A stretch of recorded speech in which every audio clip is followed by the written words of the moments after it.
social media ang panibagong issue na kinasasakutan ni Jose Halorina at Donalyn Bartolome. Ito ay kaugnay sa naging pahayag ni Jose Halorina sa bagong vlog niya tungkol sa pagbanaw ng lola ni Donalyn. Ayon nga kay Jose, labis niyang ikinalungkot ang tungkol sa pagkamatay ng lola ni Donalyn na dati niyang tinulungan matapos makita sa lansangan. Sinabi nga ni Jose na homeless pa rin ang lola ni Donalyn at namatay ito na wala sa tabi nila at namataan na lamang ito na nakahandusay sa tabi ng lansangan at wala ng buhay. Matapos ang naging mainit na paglantad na ito ni Jose Halorina sa kanyang vlog, umalma ang kampo ni Donalyn matapos makatanggap si Jose Halorina ng demand letter galing sa kampo ni Donalyn Bartolome, kung saan ayon nga sa kanila ay pinapabura ni Donalyn ang naturang vlog ni Jose Halorina. Matatandaan na dati nang nagkaroon ang isyong dalawa matapos nga ang naging vlog dati ni Jose kung saan may natulungan siyang isang matanda na nasa tabi ng lansangan kung saan nagpakilala nga ang matanda na lola ni Donalyn. At ito nga ang naging dahilan kung bakit nagkaroon ng mainit na sagutan sina Jose Halorina at Donalyn sa kanilang vlog dati na ngayon ay kapaborado na ang naturang vlogs nila. Samantala, dati na nga ipiniliwanag ni Donalyn sa publiko na hindi niya pinabayaan ang lola nito at binigyan naman niya ng maayos na tirahan. At kaya nakikita ang lola ni Donalyn sa lansangan ay dahil ang lola ni Donalyn ang may kagustuhan nito. Ayon nga sa naging latest post ni Jose Halorina, pinadalhan nga siya ng kampo ni Donalyn Bartolome ng demand letter kung saan gusto nitong patahimikin si Jose Halorina. Anya nga ni Jose, handa naman siyang harapin si Donalyn Bartolome sa korte. Si nanay noong August 8, 2020, last year. Kahit galit na ako, tumahimik ako. Kahit nang gagaliitin na ako, nanginginig na ako, nang gigigil na, tumahimik ako.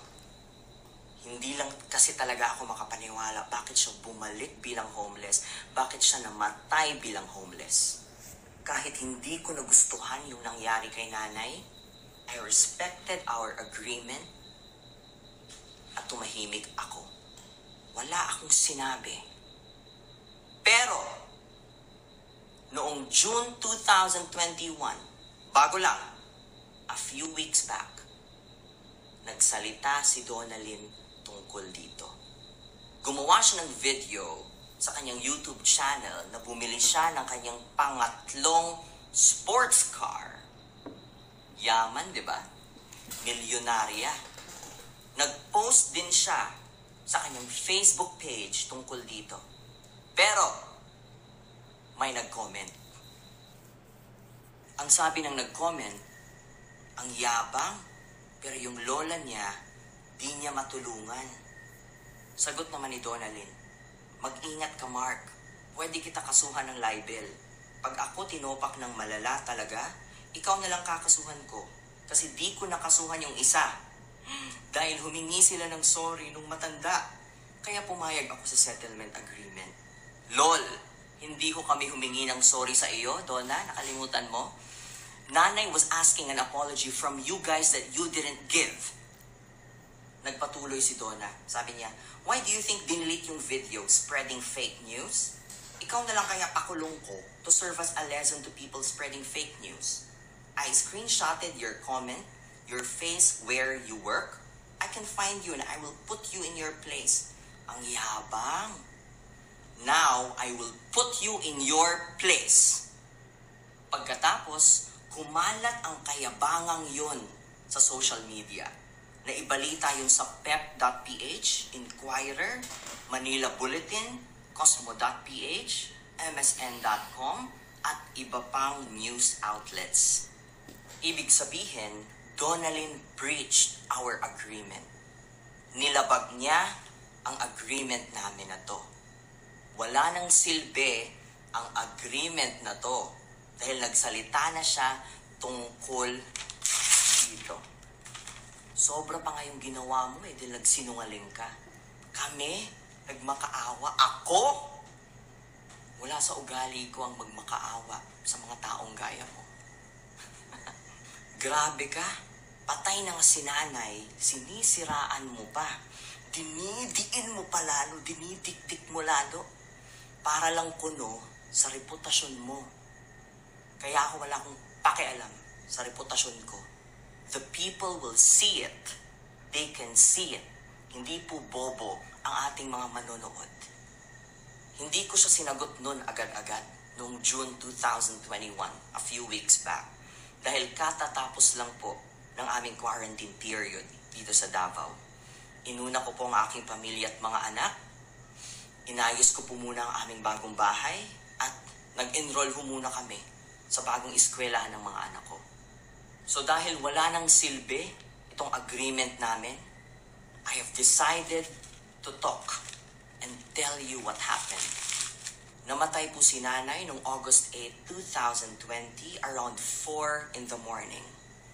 Then, merong isang supporter ng Team Jose ang nakakita at nag-email sa akin at 6:05 a.m. Kaya agad-agad ho kaming pumunta doon. Akalain nyo, more than 2 to 3 hours nang patay si nanay sa tabi ng kalsada sa bangketa nung dumating kami. Pero walang pamilya na nandun para kunin siya. Nauna pa kami ng asawa ko dun. Bakit naman ganun? Sa sobrang galit ko noon, I told my wife to take a video of everything there. Everything. Lahat. In-interview ko yung kasama ni nanay, yung assistant niya, yung kaibigan niya doon. At yun na nga, ang dami kong nalamang hindi maganda. Wala eh. Parang binastos naman si nanay noon. Tinurn over ko na sa inyo eh. You and your family had the big chance to show everyone, the whole world, how caring, generous, kind, and loving you are as a family. Sinayang nyo eh. It was a wasted chance. Siyempre, Donalyn, I acknowledge na meron ka ring naitulong sa kanya. Kasi nakita ko yung mga naibigay mo sa kanya 2 years ago. Doon sa bahay na nirentahan ko for her. Yun nga, bakit nagkaganon? Kaya Donalyn, ito lang naman yung gusto kong itanong sa'yo, sa inyong lahat. Una, bakit namatay si Nanay Josie bilang homeless? Pangalawa, bakit siya bumalik bilang homeless? And these are valid questions coming from someone who once helped her. At ako rin kasi yung nag-turn over sa kanya sa inyong lahat. Kaya itong demand letter mo, Donalyn, sinasabihan mo akong i-delete yung last video ko dahil kapag hindi ko i-delete yon, kakasuhan mo ako. Abay, make my day! Hindi ako natatakot sa'yo. Do it! Do it quick! Because I'm blessed to have great lawyers both here in Mindanao and in Manila who will represent me anywhere in the Philippines. Dahil sinimulan mo ulit ito at siniraan si nanay. Ako ang tatapos nito. Ituloy mo ang kaso ha. Huwag kang magdalawang isip. Nakakahiya. Alam na ng lahat ng tao. I will expose and reveal everything. Pati na yung mga video interviews ko kay nanay na hindi ko na ipalabas noon dahil sa agreement na yan. I will give her the justice that she deserves. And I promise to give you a good fight. This will be exciting. Excited na ako. Kaya Donalyn,